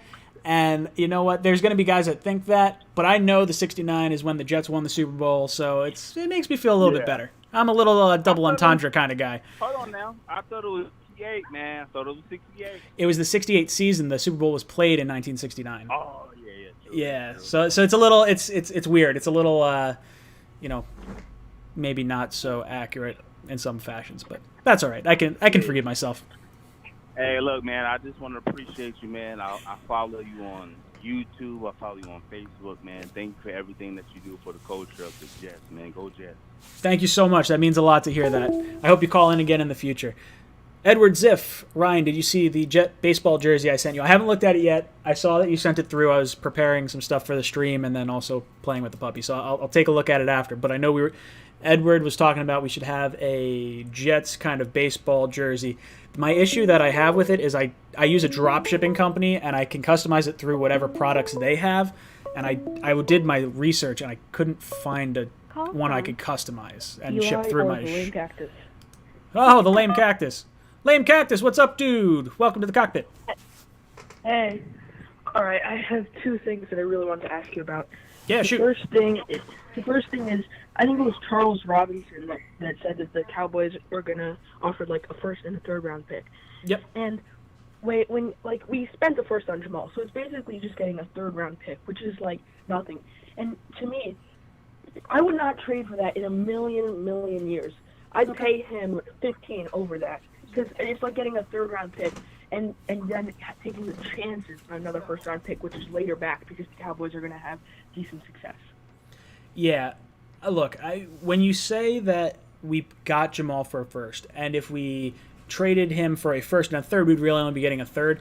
It's a little weird because you have at least 3 years of Jamal under your belt first. So is 3 years of Jamal plus a third round pick and then a first round pick that you have control over for 5 years worth it. That's what you're kind of valuing because Jamal's going to want $20 million or let's call it 17. Well, I think $17 million is a fair guess for where he's going to want to be, but I think $17 million for Jamal or a first round pick that's going to get paid like, $5 million a year, like there's a lot of value there. If you could turn that first round pick into an edge rusher or a cornerback or someone that's really got I don't know. The issue for me with Jamal and trading him for a first and a third is that the third round pick has a very low percentage of hitting. The first round pick only has a 50% chance of hitting. So you're really gambling on a proven player that's really good, one of the top guys in the league at his position for an unknown. So I would want to get a proven player back for him and a draft pick. Like if you could trade me like Dallas, what is it? Is it Gallup, the wide receiver they have? Give me him and a first round. Yeah, give me a first round pick and him. I'm all about it. Or give me an offensive lineman like who's the guy that they got in like the 7th round? What the heck's his name? Tyron Smith, I think. Not Tyron Smith. No. No, the guard. What the heck's his name? I'm losing it off the top of my head right Zach Martin. Right? Not Zach Martin. I like Zach Martin, but not Zach Martin. The other one. Khalil. No, not Khalil. Oh, God, help me out here. What the heck's his name? I don't know. Frederick retired. Oh, I'm looking at the chat. I'm trying. They're gonna say it. It's a guy that he was a first round pick. He was like a top 10 pick, and he fell because he was supposedly involved in some sort of like murder investigation, but it wound up being like not. I think it was Collins. There it is. Lael Collins. That's the name I was looking for. Like, I would take Lael Collins. I think it's Lael Collins. I would take him and a draft pick. Or I would take multiple draft picks. So if you could give me a first, a third, and a second next year, I would do that. I think that's enough swings that I would be willing to roll the dice on that. But it sends a bad message to the team, and that's where it loses me. Is like Jamal has played the I don't want to say the perfect player or the perfect like the perfect Jet. Like this is who you ideally want your culture to be modeled after. It's who you would want every player to try as hard as Jamal tries. And when you trade him away for an unproven player, I think it sends a bad message to the locker room. I think it sends, I don't know. I'm so torn on this. I really could go either way, and I hate that I'm flip-flopping. I think Jamal's going to force his way out, and that's what like irks me the most. It really bugs the crap out of me. And people are saying, pay the man. For the money, we could have him for like 3 more years, right? We have him under contract for 2 more. Sure. And then we can always franchise tag him for a 3rd year. And on top of that, we could franchise tag him again. So really we have him for like 3 more years. Why pay him? Right? It's like destroying your cap when we already have like C.J. Mosley under contract. We still have like Le'Veon Bell for this year at least. Yeah. And it's just like punching your cap for no reason. Why not just at least wait 1 year? Right? Why just punch your cap for another year? He's only being paid $3.5 million. That's great for the cap. Yeah, and that's sort of where I'm at this point. We've heard rumors that half the league was trying to trade for Jamal at one point. If that's the situation, you have half the league looking for him. Guess what? After this year, you're still going to have 25% of the league, or a fifth of the league still trying to trade for him. I'm all about that. If you can have Jamal under contract, just say, hey, Jamal, listen, we don't know what's happening with the cap. We don't know what's going on. We want to make you a lifetime Jet. If you're cool with signing like this deal now, fine. But if you want to wait, give us a year, then let us give you like the big deal. Let's just see what happens. Because if you sign Jamal in year 3, you're going to have to pay Sam in year 3. You're going to have to pay Quentin Williams in year 3. And it trickles down. It's the same way how players hold out in training camp for their first year to get that. There's language in rookie contracts where you can double dip if you're like traded or cut or something like that. It's offset language, I think, is the terminology. It's like the only thing you can negotiate on. And there's a reason why Jamal held out, and then Sam held out, and then, or I think, did Jamal held out? I know Sam held out, and I think Quinton held out. I think it was like a wombo combo of all those. And if you negotiate with Jamal now, and you give him the huge deal now, every single first-round pick is going to try and get their money after 3 years. Yeah, it's just like screwing yourself. Like, the saying, shooting yourself in the foot. Sure. Yeah, I completely agree. Because, right, he's only 24 now. I don't know if he'll be 25 by the beginning of the season, but I know he's 24 now. Yeah. If we get him for 3 more years, he's 27. Maybe we can sign him to a contract there like 2 years. Then he's 29. Then just release him. He's already 29 years old. You're not going to see much more production out of that. We have control over him until he's at the end of his prime, pretty much. Well, that's just it. Especially if he's looking for 17. If he's looking for 20 million, just think about this for a second. You got him this year, next year. The franchise tag is going to be about 12 or 13 million dollars for his first tag. If you tag him a second time, it's probably about 17 million dollars, which is where he's, I think, going to want to be anyway. So all of a sudden you're looking at like, all right, well, why don't we just 1 year deal this every time? Because he's going to try and fight hard every single season, and the CBA makes it almost impossible to hold out. So if he's going to play his ass off the next like year and year and year and year, like it doesn't look great for the Jets not giving him a contract. But if he's demanding like the moon, it's kind of the option you should probably go with. Yeah, I mean, I like Jamal. The first Jets jersey I ever got was Jamal Adams jersey. Like, I like him, but I don't think he deserves $17 million. It's a safety position. It's the same reason why I think C.J. Mosley didn't deserve $17 million. They're both, theoretically, if they played a more important position, they would be worth $17 million. But yeah, like linebacker and safety, they're not positions of need. Like, I mean, well, they're not positions that you pay that kind of money. They don't. If a good safety compared to a great safety is not that much of a difference. That's a real issue. Now I think Jamal is more of a step up from your run of the mill safety, but I do think you could, if you have Marcus May be your free safety, or maybe Marcus May becomes the strong safety if we trade Jamal, and then you have Ashton Davis become your free safety at some point. I don't know. I understand that there's not much of a drop off in terms of play, and I think that's what Douglas sort of knows right now. Like, why would you pay Jamal that much money and then know you can get like similar caliber play out of a guy that's making like $8 million a year? If we want to win, the best move may be to trade Jamal. But also, if we want to win, the best move could be to sign Jamal and to keep the culture going. Like it's such a weird catch-22. It's a very odd thing for me. If he was actually a corner or an edge rusher, I don't believe this is even a discussion. I think we get his money done, and I think we figure it out. It's just a very odd position.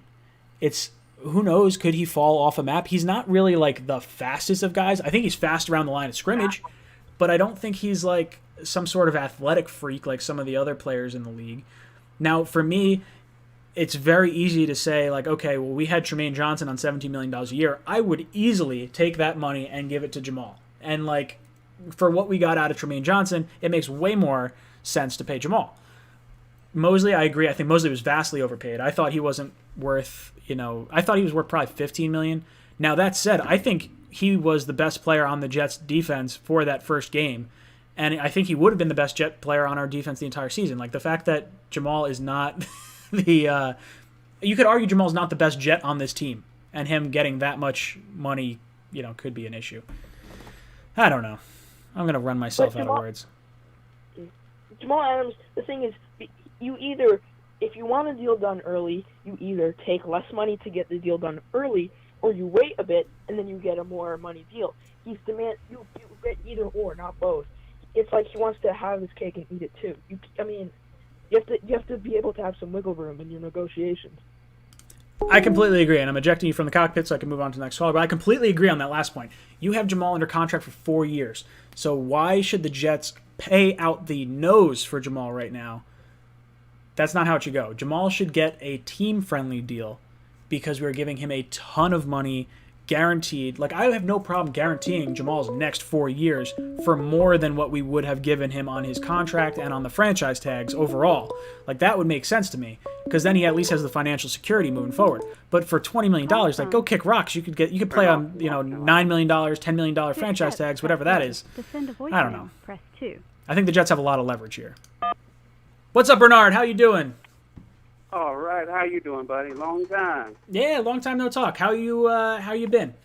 What's the situation good. down at the? Have you been at the airport again, or? Yeah. I got put on leave the 17th of last month, and guess what? They just called me back today. Oh, there you go. Nice, good stuff. How is the post? Like, what is it like down there at the airports? I haven't been to an airport up here because I'm in New Jersey, so I haven't had to like fly anywhere. But is it like a little crazy, like at the airports? Well, it was very busy, prior to COVID-19 coming in and the pandemic hitting us pretty hard and shutting production down. Mm-hmm. We had stayed busy, usually 6 to 7 days a week. Yeah. Wow, that's a lot. In our regular schedule. I was pretty tired, so. Oh, I'm sure. Yeah. Anyway, how have you been otherwise? So far, so good? Yeah, I'm all right. I went back to work the beginning of May. It's a little weird with golf because the governor up here in New Jersey, I don't think he plays golf because we had some wonky rules to start. They told us only twosomes instead of foursomes. We had to send tee times out every 16 minutes instead of every 10 minutes. I think we probably could have had foursomes early on, but it's different. It's weird up here. I'll be honest. It's you go outside. Everyone's got masks on, which is definitely, I think probably what you should do. I don't know. I'm not going to speculate on all this sort of stuff. What do you think about Joe Flacco? Anyway, what do you think about Jamal Adams? I see hashtag in the sport. He says Joe Flacco. Flacco was a solid move. We got a good veteran, which is something I've been warned, since Josh McCown been going. I think Sam Darnold really missed Josh McCown. He's not saying it publicly, but I think he really missed him being on that sideline with him. Sure. It was a rough year last year. He got sick, and then we didn't have a super backup to come in. The line was terrible. I think everything that went wrong, could have gone wrong, went wrong, but it looked like we were in the midst of maybe a turnaround. But this Jamal Adams thing is really sitting in my craw right now with that. I'm not comfortable with that situation. I think if they do decide to trade him, they're going to have to come correct for 2021. They're going to have to restructure this defense. Right now, the defense is built on the strength up the middle. They probably arguably as good as they is in the league. You know what I'm saying? They're going to have to restructure. They're going to need some edge rushers, like a Gastineau, or you know what I'm saying, or John Abraham, or Charles Haley. They're going to really have to seriously restructure it. It's going to have to be defensive ends and corners, where now it's safety, middle linebacker, and interior defensive lineman. So, sure. Yeah, our strength is built right up the middle. Like, you cannot run on us. at Yeah, all. I see that. Like it's cool. Yeah, that's I mean, pretty teams tough. are. We do need the edge rusher. We do need the cornerback. Hashtag Sports, Exactly. what's up, dude? I'll shout you out over there. Guys, if you do not follow Hashtag Sports as a Buffalo channel, I'm a Jet fan. I follow this Buffalo channel because it's very entertaining, and I like getting a little inside knowledge on our Oh opponents. yeah. I usually check out hashtag, and I've been checking out Rover. Even I know Rover. I like him. He's anti-Donald. You know, you always say something negative about Fan Donald. He's an That guy interesting never liked character. Fan Donald. Rover- he is. Rover's I an like interesting his voice, cat. The way he sounds, he seems like a good guy. But he just does not like Sam Donald. So Yeah. James Morgan taking over mid-season. I said, man, Donald had to play pretty crappy, and James Morgan would have to have a really strong training camp to have a possibility to overtake Sam Donald. That would not be good for us at all. I don't Donald see flops, man. Joe Flacco is not going to replace Sam Darnold. He's coming in. I think his max contract is $4.5 million.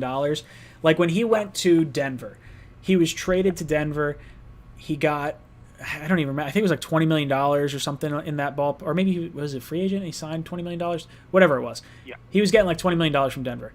And then they drafted a quarterback early. Yeah. And then he I'm had an gonna issue ask with you it. Like, something sure, that before was I have to go sure. real quick. Yeah. I know you pretty thorough and you're on it. What do you think, based on Douglas's tendencies, what do you think his market is for Jamal Adams? What do you think he's willing to offer, and what do you estimate Jamal is probably asking for? I think Jamal's asking for at least $17 million a year because that's what Tremaine Johnson got. That's what C.J. Mosley got. I think Jamal wants to be the highest paid Jet on this defense. I could see him asking as high as $20 million. I think he could determine that he is an entertainer. There's a value that he brings to the Jets franchise beyond just what's on the field. And I think you can see that type of asking price for Jamal. I think Douglas. I think Douglas wants $20 million. I think Yeah. he's gone. I think so too. Yes, I hope you don't ask for that. I hope they Yeah. can work it out. Maybe split the difference, maybe around 17 million-ish, somewhere in that. If they can get to that number and reach some kind of agreement, maybe put some incentive, a little bonus on, a little something on the front end. If they can maybe load him on the front end and then give us the cap release the next couple of years, maybe they can reach an agreement. Because I think he asked for $20 million. He don't want to get up off of that. I think he's gone. That'd be a shame. Well, that's just it. I It's like remember the Revis thing, the Yep. Keyshawn Johnson thing, and then I'm seeing this thing come right back again and hit us with Jamal Adams. Wow. And that's just it. Like I think Douglas would be fine paying Jamal a top safety contract. I think he has no problem paying 5 years, $15 million a year. Like I don't think that's going to be a problem. I think the problem is the crazy number that Jamal is going to ask for. It's there's probably a team out there that. But you know what? That would think pay for him something to like ask for that number, he may want to go to the Cowboys. He may be upping it like that. But the Cowboys aren't going to be able to pay him. The Cowboys aren't going to be able to pay him $20 million. And Charlie, I see you in the chat over there. He says Jamal's a bad guy. He gets traded to Dallas. Guarantee he plays without a contract. I agree. I completely agree with that. Not that I think he's a bad guy. There are a lot of Eagles fans who've been hitting me up, and I'll usually hit up their website, comment, they make Jet commentary. Sure. They're interested in him, too, the Philadelphia Eagles. He may go to Philly. He may stay somewhere on the East Coast. Every He may team. wind up in Philly. Every team in the NFL should want Jamal Adams on their team. He really is like that kind of player. The personality's great. The social media stuff, I probably am a little too critical of. Like maybe I'm reading into it a little too much, but by and large, you want this type of player. If you could say, "Hey, this is what you're going to get out of a draft But you know what it is? Every team, I remember the last era of pre-salary cap. Every team back then, the Buffalo Bills and Dallas Cowboys, they had their three-headed monster. We need our three-headed monster. And to me, it's Jamal, it's Sam Darnold, and it could be Denzel Mims. So we I agree. Put those three pieces together. We can't keep everybody because the salary cap era, the reality, you can't sign everyone. Sure. It's not like it was when the Buffalo Bills and the 90s and Cowboys, they could stockpile all that talent. You'll probably never see that again. Yeah, you never will see that again, unless they get rid of the salary cap, and they'll never do that. I think what's going to happen is, and it's sort of what we saw going through the 2009, 2010 Jets, and when we started renegotiating contracts. You can have like a big three or a big four. When you look at Dallas, they're big players. You're talking DeMarcus Lawrence, Amari Cooper, I guess Dak Prescott, because he's playing on the franchise tag. They're offering him a ton of money. And then you say Tyron Smith. Those are like the really high-priced guys. For the Jets back in 2009, 2010, you're talking Revis, Mangold, Brick, and David Harris. Those are like the four guys That's right. that were our That's big four. And that, at that time, I Yeah, want to well- say like big money was like $12 million. So I think you can pay four guys. Right now, our big four would be, it would be C.J. Mosley, it would be Le'Veon Bell. Tremaine Johnson So you is think still we could pull kind it of off hitting and us. Pay 4 even with that big contract for Jamal, as you're anticipating, is still deal. We think we still have no room for 4 because we still have No. to pay Don or what next year after next. Yeah, I would say no. I think Wow. I think you can only do 3 now. I think quarterback contracts have yeah. gotten so bloated, and I think the cap Yeah. hasn't gone up enough to compensate for the bloat of the contract for the quarterback. So, like, I think Sam eventually will get 30. I think he's going to get $40 million a year. I think that's what's going to happen. I think we'll wind up. I think that's what's going to happen. I think you're going to get Sam getting maybe a 3-year fully guaranteed deal the same way Cousins got, and I think it'll be for like $120 million for 3 years, and that, which is bananas to me to think that. But you got to think Patrick Mahomes is going to get paid a ton of money, and then every quarterback contract from then on is going to be. To set the market. Oh, He's yeah. the one to set the market, and then the dominoes will fall right after him. You know. Sure, I think if you pay Sam, let's call it $35 million. We'll say that's the number Sam gets. I think even at $35 million, I think you can have 2 more guys that can get paid top money, and I would like that to be like a left tackle at some point. But now that we have Becton, we have 5 cheap years of him.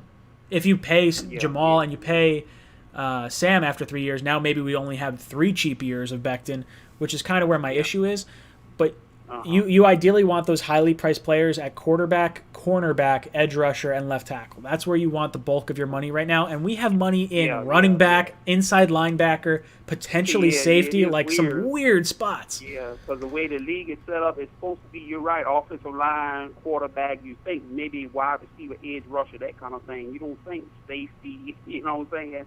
Running back, you don't say allocate the money that way, you know? No, and especially with like D tackles, like we spent like, what is it, 5 top draft picks in 10 years on defensive tackles. Yeah, McCaggey really messed us up taking all those defensive tackles. I didn't like it when he took Williams. I never did like that pick. I wanted Josh Allen on his recent pick. You know, not on Quentin. He's like a nice young man. You know. Sure. Yeah. I wanted Amari. First, I wanted Marcus Mariota. Then I wanted Amari Cooper. Then I wanted Brandon Sheriff. And then all those guys went. Amari Cooper too. I was looking at him big time, and then I wanted Cooper. Looking at Leonard the last week. You know, I know the hot talk was around Leonard, and I started looking at him that final week of the draft. So otherwise, I was looking at Amari Cooper too, and I thought him that was stud. Yeah. And really helped us. That's at the time, Sanchez, he was struggling, and that really hurt us bad. All those defensive tackles, and then when we missed on some of them picks on the Rex, Stephen Hill, and all of that. That killed us.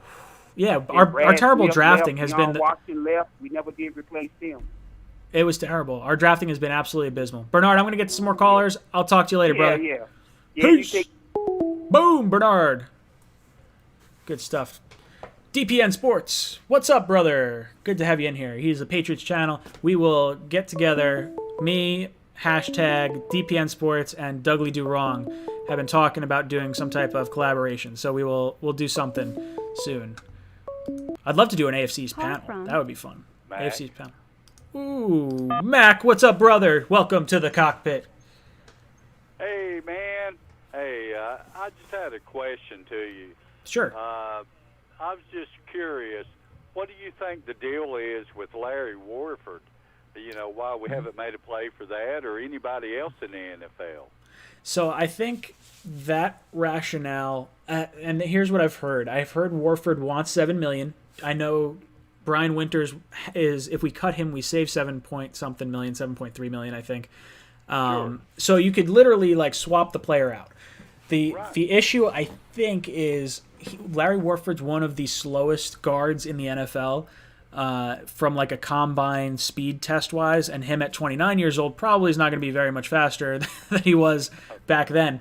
So if the Jets are moving in a way where Becton ran a 5.1 40, that's crazy fast for his size. Fant is another very fast offensive lineman. If you're moving in that kind of direction, I think Warford may not fit, possibly, if you're looking for speed. I would like him. I wanted Warford 3 years ago before the Saints signed him, and I thought the Jets should have brought him in. But that's kind of why I think that did not go the way it has. Well, I noticed that Joe has been drafting and speed, bringing in, speed players, stuff. So, I could see that, being on part of the agenda. But, it just seems like if I had the option, I would certainly go with Warford if it was me. Sure.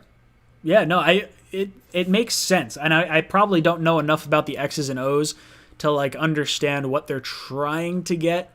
And maybe Warford just doesn't fit that bill. Like for me, I felt like cornerback and edge rusher were bigger needs than guard at this point because we have Van Roten, we have Lewis, that I'd like to see them play well. I do think if Warford was a free agent at the start of the free agency, I would have absolutely gone after him. Yeah. Well, yeah, you're right. That's a good point. But, it's just strange that he seems to be lingering there in free agency and nobody's made a play on him. And when he first came available, I thought, that Joe would probably jump on that. And it's just been surprising that he's just stayed in limbo for so long. Oh, for sure. Yeah, I'm definitely surprised we didn't make a move. The rationale with him being a little bit slower, I guess, makes it a little bit clearer. But I think there's still a lot going on with the Jamal contract discussions, them potentially wanting Logan Ryan. I think edge rushers should still be on their radar. Not so much Jadeveon Clowney, but I think Vinny Curry should be on our radar. That's what I kind of think. Right. Do you think they're kind of waiting to see if Ryan's maybe price may come down over time?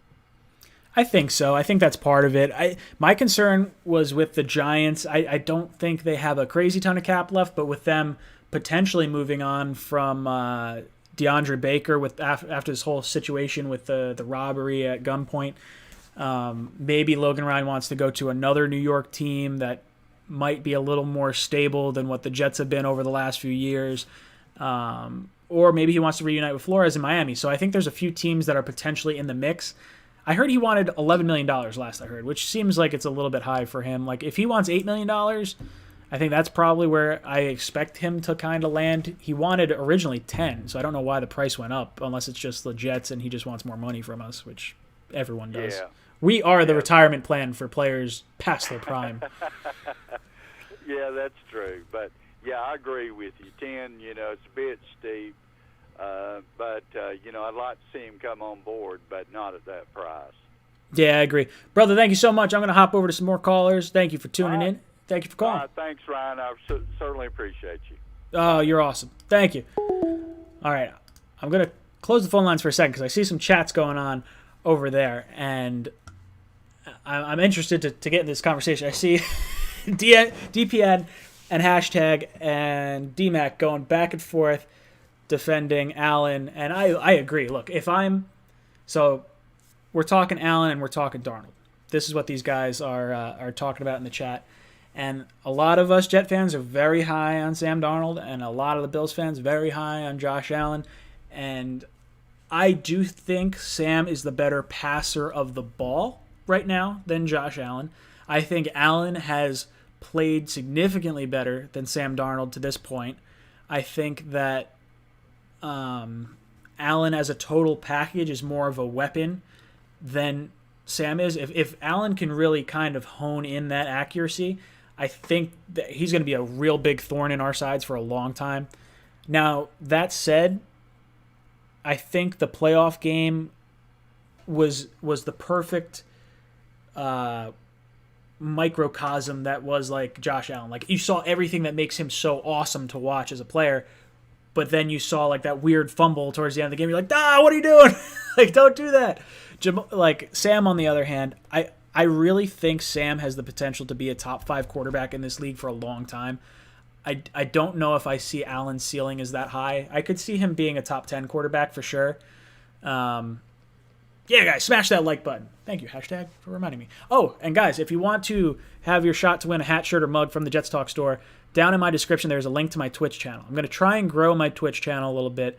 I don't stream anything right now, but the intention is for me to simulcast this broadcast to YouTube and to Twitch to try and grow the audience and grow the channel.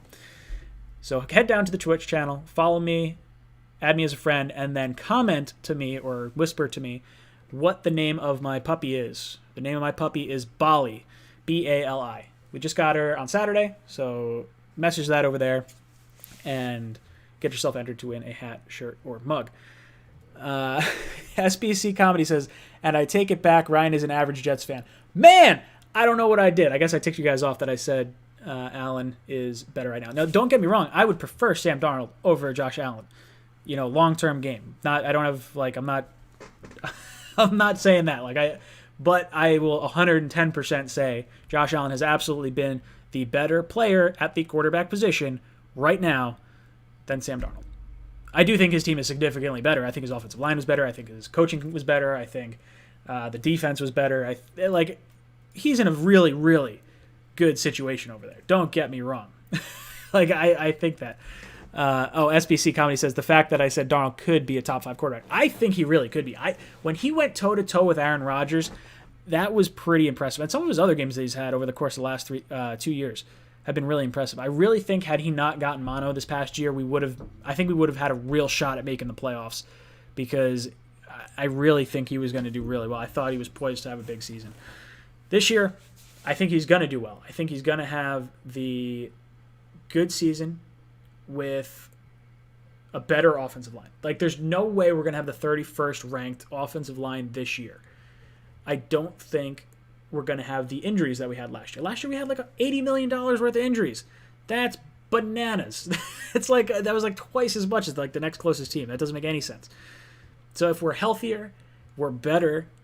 I think our wide receiving core is better. Mims plus Perriman is better than just Robbie for me. I think our offensive line significantly better. There's you couldn't be worse than it was last year. I mean, I think Miami might have been 32nd. It was those two O lines, easily the 2 worst in the NFL. Then you have what else did we upgrade? Cornerback position. I don't think you could get worse than Tremaine Johnson, so you get rid of him.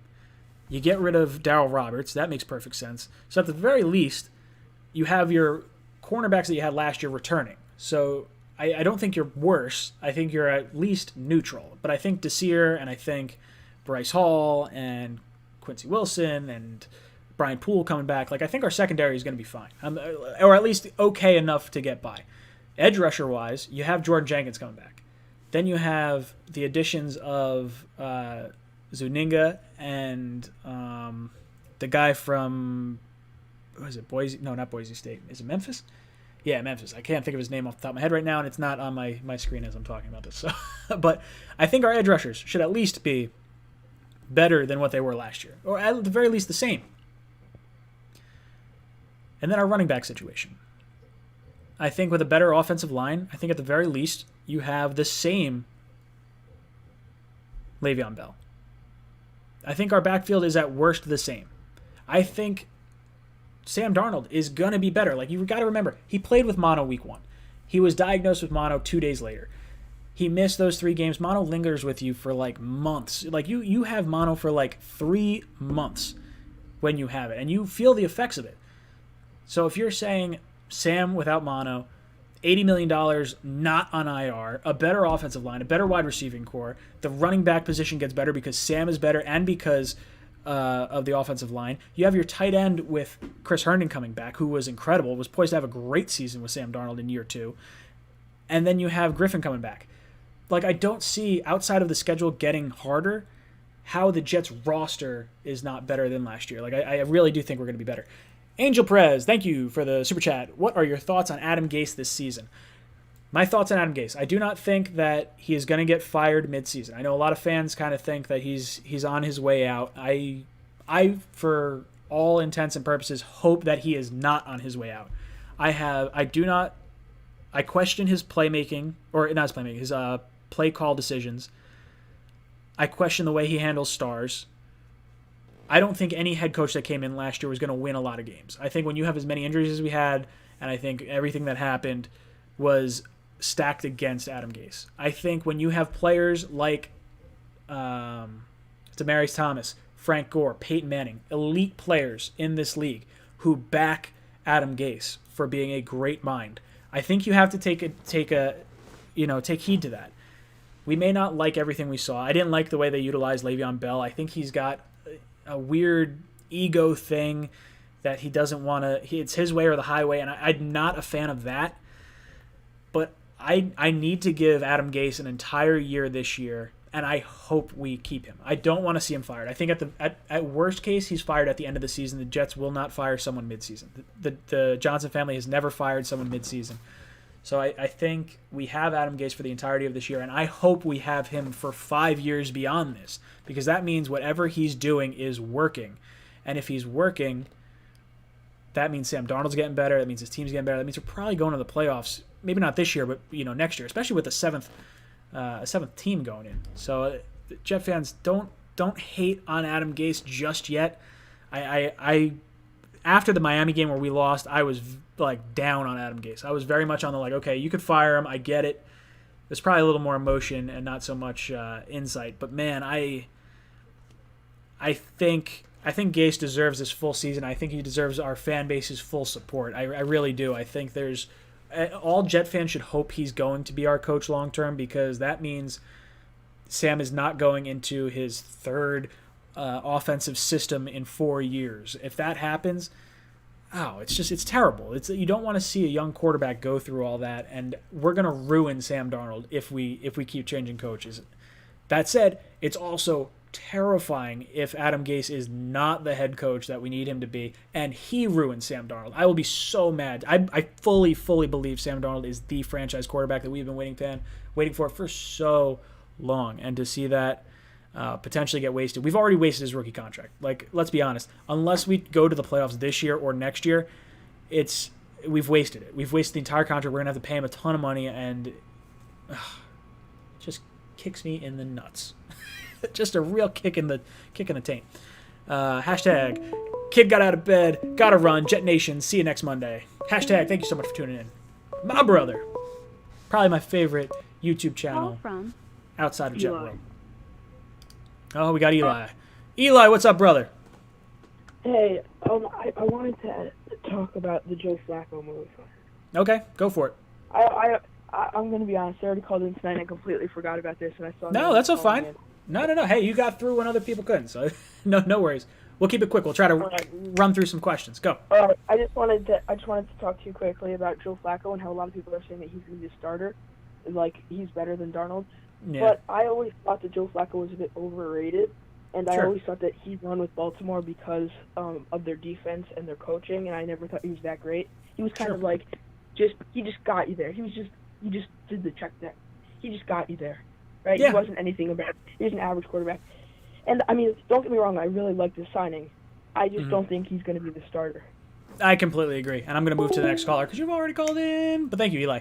I completely agree. I think he's not going to be the starter. He was signed for not starter money. He was very clearly coming in as the backup. He's going to be not competition, but he's going to teach James Morgan how to be a pro. That's why I think he was brought in. I think he's brought in to groom him. I think he's brought in case Sam goes down with something this year. You have a fallback. You don't want to see what happened last year happen again. Call from Vinny. Vinny, what's up, brother? Welcome to the cockpit. Hey, how long do you think till Rover Sports makes his video on why Joe Flacco should be the starter? Oh, God, I don't know. I don't think I subscribe to Rover. I probably should just to watch some of his stuff. He kind of I think he has a Sam Darnold hate boner. Oh, he hates Sam Darnold. I know I have seen that. People have showed me those videos, and I'm like, oh, come on. This guy doesn't know what he's talking about. I saw the one after the Jets drafted James Morgan. He's like, James Morgan will leapfrog Sam Darnold in 8 weeks. I don't know what this guy's smoking. If he's on something that good, he should share. Because I just don't see it. But then we also have our fan base talking about how Sam Darnold's better than Josh Allen right now. And look, the statistics and everything don't really back that up. Josh Allen has absolutely been the better quarterback right now than Sam Darnold. Yeah, we'll see. We shall see. I'm just. He is playing the quarterback position right now better than Sam Darnold. I think passer wise, Sam is better. Yeah, no, but he's also had the better fortune of the more stable organization, the better supporting cast, and the stronger coaching. Yeah, if Sam Darnold was on the Bills, I think Sam Darnold is light years ahead of where he is right now. Like, I really do. I think that coaching staff is phenomenal up in Buffalo. I think the team is phenomenal up in Buffalo. It's the Andy Reid coaching tree. It rarely fails. It really does. It's phenomenal. Unless it's with us. It's anything we do is going to fail. We are set up to be the worst. No, it's like franchise. Unless it's like of all considering how successful Andy Reid coaching tree is with Doug Peterson, John Harbaugh, what's another one? I'm trying Sean McDermott. Sure. I guess Matt Nagy had a good run year one. Yeah, of course. Trubisky's more his hamstring than Nagy is. We get the bad one. Yeah, I don't know. The bad one in Todd Bowles. So what do you think about I guess Jamal Adams and that whole situation? I just think it's like I said in the past, cabin fever. I think everybody's just stir crazy because they're all cooped up and I think everybody's a little more a little more tense than they usually would be because I mean, think about it, you'd be able to go out, go to the gym, watch a movie, hang out with friends, go to a bar, a club, or something, to take your mind off and relax, let off steam. But everyone's just crammed in their house, and you're only going out to, get food or medical supplies. So, there's not much for you to do until everyone's more tense. I mean, this is why divorces are going up in this country. Yeah. No, I hear you. Vinny, what are your final thoughts? I'm doing like a run through for these last few questions because All right.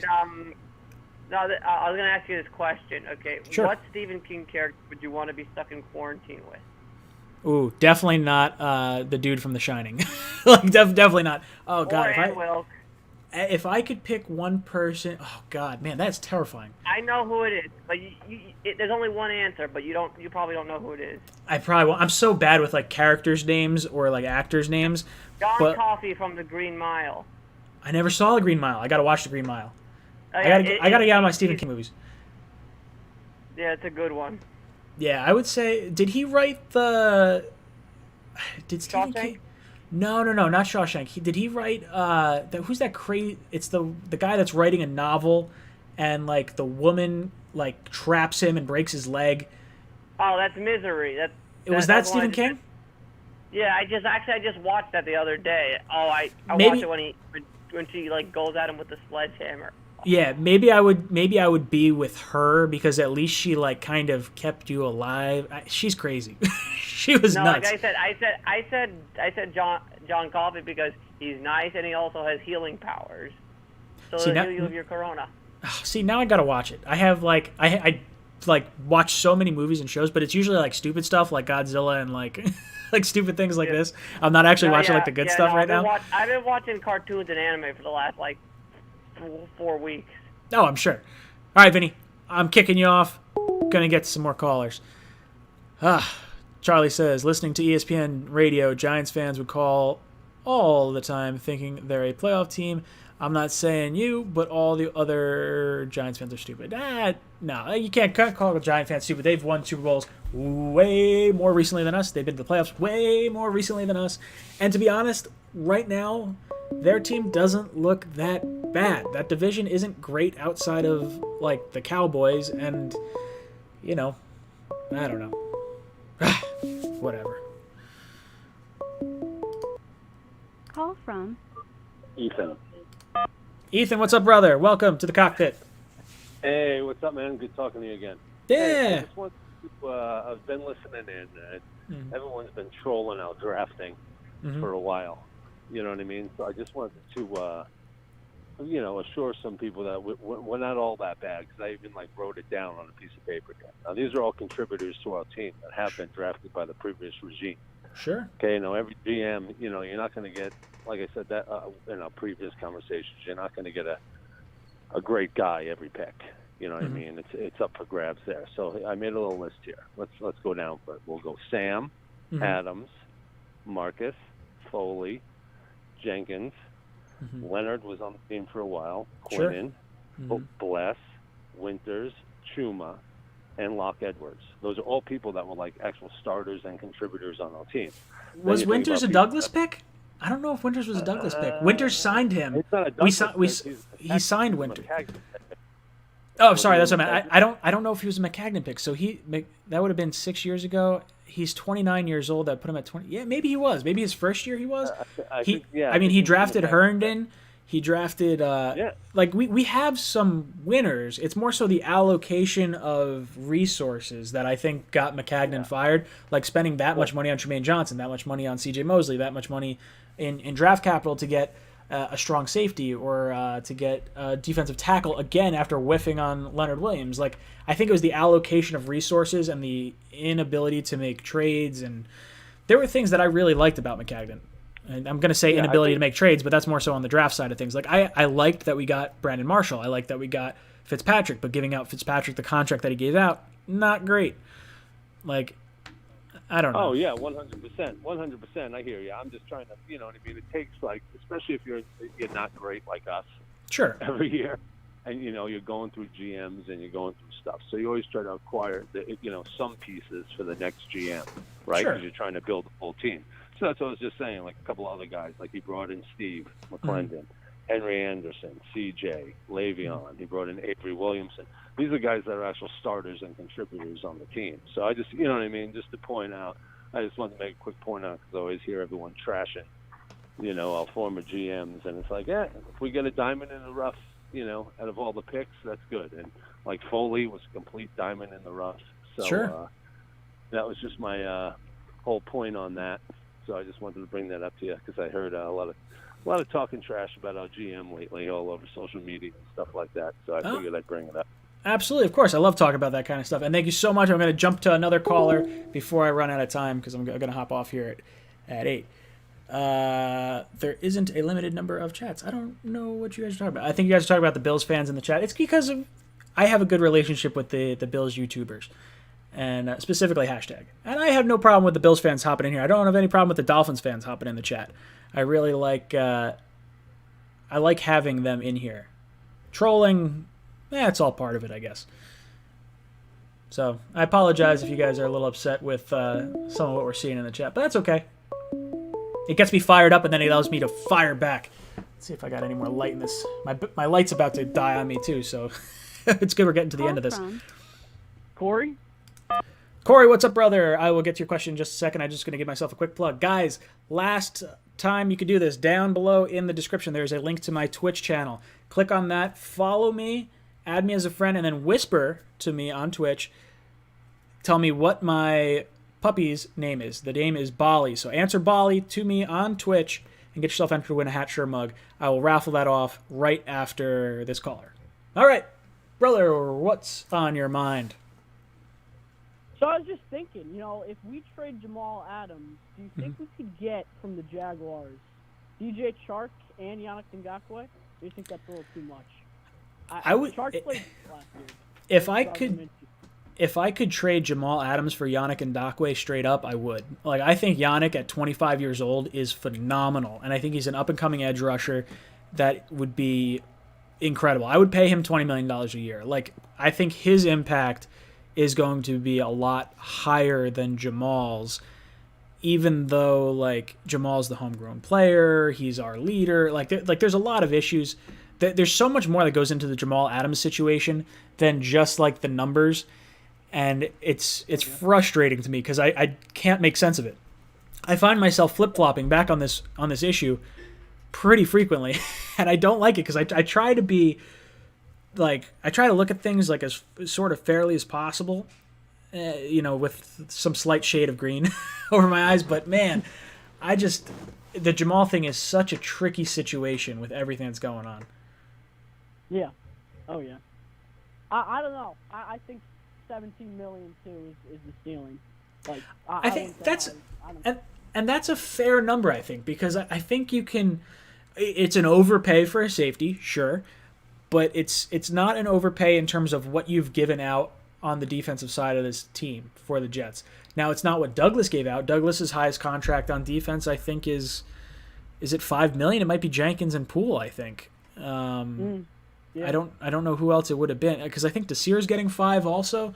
So I don't know. I don't know what Douglas's priorities are going to be, and it feels like going $20 million for Jamal might be a little bit of a stretch.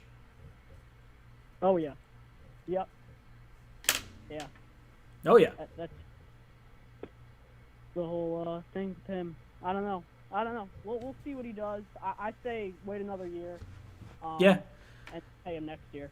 Yeah. I don't think there's with the whole coronavirus. I wouldn't pay him. That's just it.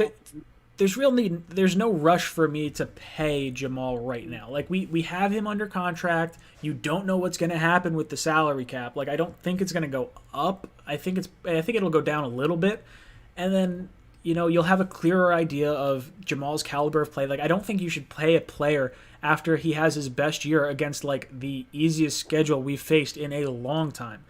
Like that just feels like you're selling yourself short when you have so much leverage. Like that's the it just doesn't make sense to me. All right, brother, I'm going to kick you off and I'm going to raffle off this hat, shirt, or mug from the Jets Talk store. All right, let's see. All right, I got a few whispers in here. Let's see what we got. All right. So, thank you guys for liking or following me on Twitch, adding me on Twitch, and adding me as a friend. Definitely wanted to get that going. The whole goal for this is to simulcast from YouTube out to Twitch and Facebook, because this goes out to Facebook and YouTube right now, trying to diversify it across the board. So, the winner of our hat, shirt, or mug from the Jets Talk store is going to be... You know what? Guys, give me a number 1 through 3, and then a number 1 through 5.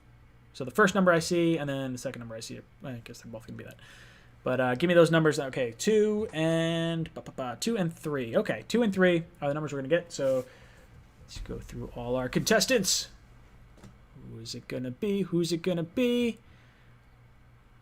All right. The winner of today's hat, shirt, or mug is going to be Sack Monster 73. Sack Monster 73. Make sure you reach out to me on Twitch. Last week I had 2 people try to claim the prize, and one person was trying to scam me, and I was like, hey, don't scam the prize out of the person who actually won the prize.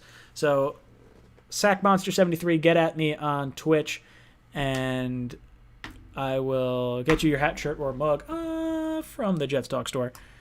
Guys, thank you so much for tuning in. It's been a lot of fun.